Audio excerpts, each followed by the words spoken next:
Hello student, मैं भरत निर्मलकर। जैसे कि हमने पिछले वीडियो में देखा था प्रथम विश्व युद्ध के बारे में, है ना। प्रथम विश्व युद्ध कब से कब तक चला, प्रथम विश्व युद्ध में किन किन देशों ने भाग लिया था, प्रथम विश्व युद्ध की प्रमुख घटनाएं कौन कौन सी थी, है ना। इन सब के बारे में और इसके अलावा और भी बहुत सारे महत्वपूर्ण बिंदुओं के बारे में हमने अध्ययन किया था। ठीक है, तो अब इसके बाद अपन आगे देखते हैं प्रथम विश्व युद्ध के बाद, है ना, विश्व की क्या स्थिति रही। तो इसके अंतर्गत अपन देखते हैं प्रथम विश्व युद्ध के बाद यूरोपीय देशों की क्या स्थिति थी, है ना। सामाजिक, राजनीतिक, आर्थिक दृष्टिकोण से यूरोपीय देशों की क्या स्थिति थी।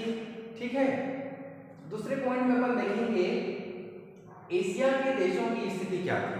ठीक है, प्रथम विश्व युद्ध के बाद एशियाई देशों की क्या स्थिति थी, उनका सामाजिक, राजनीतिक और आर्थिक दृष्टिकोण से कैसी स्थिति थी, उसके बारे में अपन विस्तार पूर्वक अध्ययन करेंगे। तीसरा बिंदु है विश्व में आर्थिक मंदी, है ना।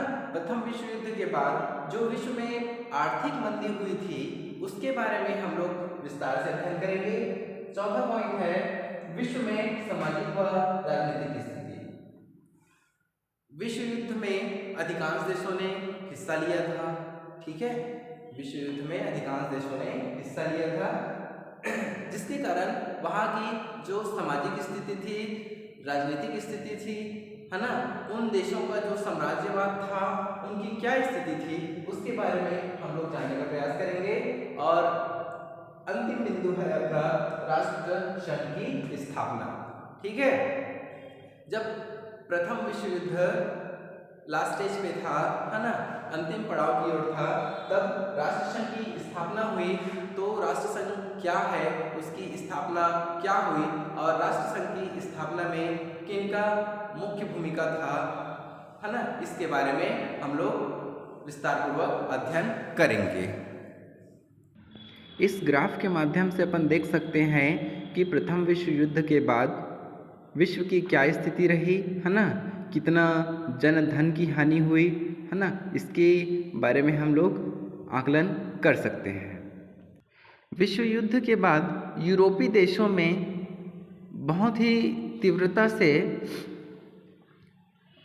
उद्योग धंधों का, औद्योगिकरण का विकास होने लगे, है ना। बहुत सारे जो सक्षम और शक्तिशाली राष्ट्र थे वे लोग आपसी प्रतिस्पर्धा के चलते अपने औद्योगिकरण के विकास में लगे हुए थे। प्रथम विश्व युद्ध के दौरान जो यूरोपीय देशों में मानवीय क्षति हुई, है ना, उसको अपन इस ग्राफ के माध्यम से देख सकते हैं, है ना। यूरोपीय देशों में Austria, Hungary, Britain, France, Germany, Italy, रूस, तुर्की, इन सारे देशों के जो सैनिक और मानवीय क्षति हुआ, जो नुकसान हुआ, उसके बारे में हम लोग इस ग्राफ के माध्यम से देख सकते हैं। यूरोपीय देशों के द्वारा प्रथम विश्व युद्ध में बहुत सारी नई नई तकनीकों का, नए नए टेक्नोलॉजी का प्रयोग किया गया, जिसके अंतर्गत मशीन गन, तोप, टैंक, पनडुब्बी मशीन, विषैले गैस, रेलगाड़ी, विमान जैसे बहुत सारे तकनीकों का प्रयोग किया गया, जिसके चलते नई नई तकनीकों के प्रयोग करने से लोगों को आर्थिक और मानवीय क्षति का बहुत बड़ा नुकसान उठाना पड़ा।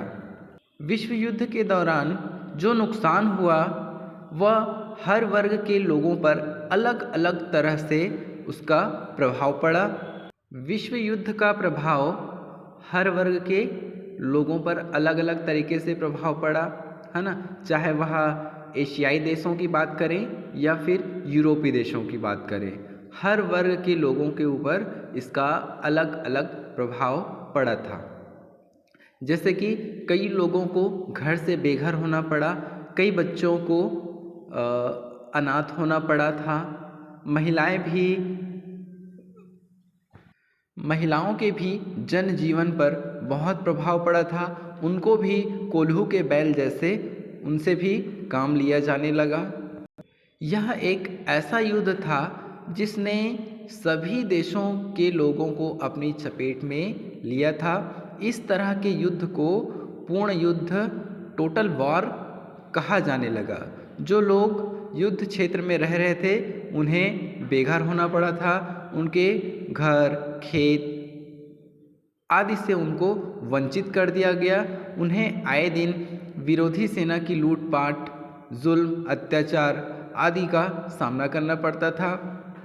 बेल्जियम, फ्रांस, पोलैंड, रूस आदि देशों में यह सर्वाधिक प्रभावित था। बहुत सारे देशों में विश्व युद्ध के दौरान विभिन्न देशों में महिलाओं की स्थिति में बहुत तेज़ी से बदलाव हुए। ज़्यादातर नौजवान पुरुष को सेना में भर्ती होने के कारण और महिलाओं को कारखानों में और खेतों में काम करने के लिए आगे आना पड़ा। घर में कमाने वाले पुरुष के न होने से महिलाओं को घर संभालने के साथ साथ मजदूरी के लिए बाहर जाना पड़ा। इसका महिलाओं पर गहरा असर पड़ा। वे अपने आप को अधिक स्वतंत्र और सामाजिक रूप से जिम्मेदार महसूस करने लगी और अपने हितों और अधिकारों की रक्षा के लिए सचेत हुई। इसका मतलब कहना चाहिए कि महिलाओं में एक नई चेतना का, एक नई सोच का अपने अधिकार के लिए लड़ने का हौसला आया। 19वीं सदी के अंत में कई राजनेताओं ने एक ऐसी अंतर्राष्ट्रीय संस्था की कल्पना की जो देशों के बीच की समस्याओं का समरसता से समाधान करे।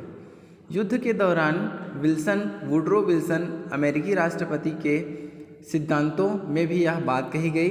वुडरो विल्सन ने एक विशेष प्रयास किया। उस समय की कल्पना में उपनिवेशों को स्वतंत्र देश नहीं माना गया। उन्हें इस संगठन या संस्थान में रखने की बात की गई। इसी के चलते सारे देशों की सोच, विचार और पहल के चलते अंतर्राष्ट्रीय संस्था जो कि राष्ट्र संघ के नाम से जाना गया, उसकी स्थापना की गई। इसी के चलते स्विट्ज़रलैंड की राजधानी जेनेवा में सन 1920 में राष्ट्र संघ की स्थापना की गई, जिससे अपेक्षा थी कि वह देशों के बीच के आपसी झगड़ों का शांतिपूर्ण ढंग से निपटारा करेगी और उनमें स्वास्थ्य, श्रमिकों की दशा, खाद्य सुरक्षा आदि विषयों में विकास के लिए मदद करेगी। इसका प्रमुख काम था विश्व युद्ध के बाद किए गए अंतर्राष्ट्रीय समझौतों का क्रियान्वयन। उदाहरण के लिए जैसे कि वर्साई समझौते के अंतर्गत सार क्षेत्र जैसे कि फ्रांस के लिए दिया गया था और फ्रांस, जर्मनी और इटली जैसे देशों को प्राथमिकता दी गई। राष्ट्र संघ के गठन में ही बहुत सारी समस्याएं थी। सबसे पहली समस्या तो यह थी कि अमेरिका के राष्ट्रपति वुडरो विल्सन इसमें शामिल नहीं होना चाहता था। सोवियत रूस जो विश्व भर में समाजवादी क्रांति की पैरवी कर रहा था उसको इसमें आमंत्रित नहीं किया गया था। एशिया और अफ्रीका में उपनिवेशों को इसमें सदस्य नहीं बनाया गया था। तो राष्ट्र संघ की स्थापना में भी ऐसी बहुत सारी समस्याएं आई। अंततः राष्ट्र संघ की स्थापना में अधिकांश देशों ने अपने हस्ताक्षर किए। आज की वीडियो में बस इतना ही। Thank you.